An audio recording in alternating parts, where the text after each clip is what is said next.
We'd like to welcome retired Lieutenant Colonel Hal Kempfner, a former Marine Corps intelligence officer and CEO of Global Risk Intelligence and Planning. Thank you so much for being here, Lieutenant. We'll dive right in. So what kind of intel could we gain from analyzing the debris shot down over the weekend?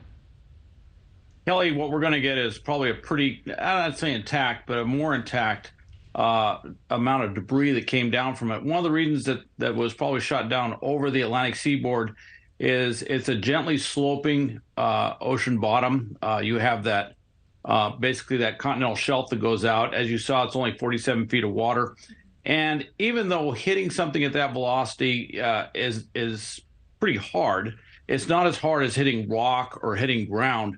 So there's a better chance of collecting the actual surveillance system technology itself more intact, and a chance to forensically go through and see what it is they could do, and also fill in some of the blanks on the capability of the system.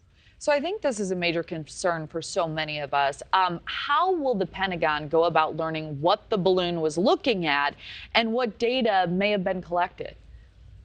Well, that's one of the reasons, and I'm sure that's not something we're going to talk about that much. I mean, the White House is going to talk about, but part of the reason that you let something like that loiter is you're actually collecting on the collector.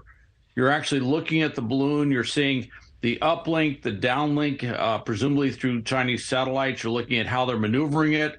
You're also looking at what they're interested in. One of the most valuable things in intelligence is trying to figure out what they're interested in. By knowing what they're interested in, we can glean, we can analyze, and sort of infer what their plans are in the future, what they're really thinking about, and from that go back to what the leadership in China is thinking about. So there's a lot of value that comes from watching a collection system, or for that matter, watching a human spy or something like that, to figure out what they were trying to find out. That's a fascinating point. So, as you know, and Allison outlined this, Republicans have criticized the Biden administration for allowing the balloon to make it all the way across the U.S. Senator Tom Cotton said, quote, "The Chinese communists tested Joe Biden and he failed." So I know you mentioned that we're learning about the balloon as it stays in the air, but do you believe that is a fair critique? Well, part of it is when we picked it up, it was over Alaska. It would have been tough to, I mean, it could have been shot down over the Aleutian Islands, but that's very deep water. If it went in the ocean, it'd be a very difficult recovery effort.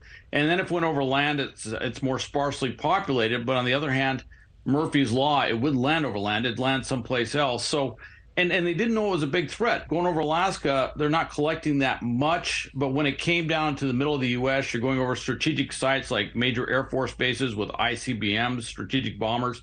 That's a completely different context, completely different from previous collections involving Chinese balloons.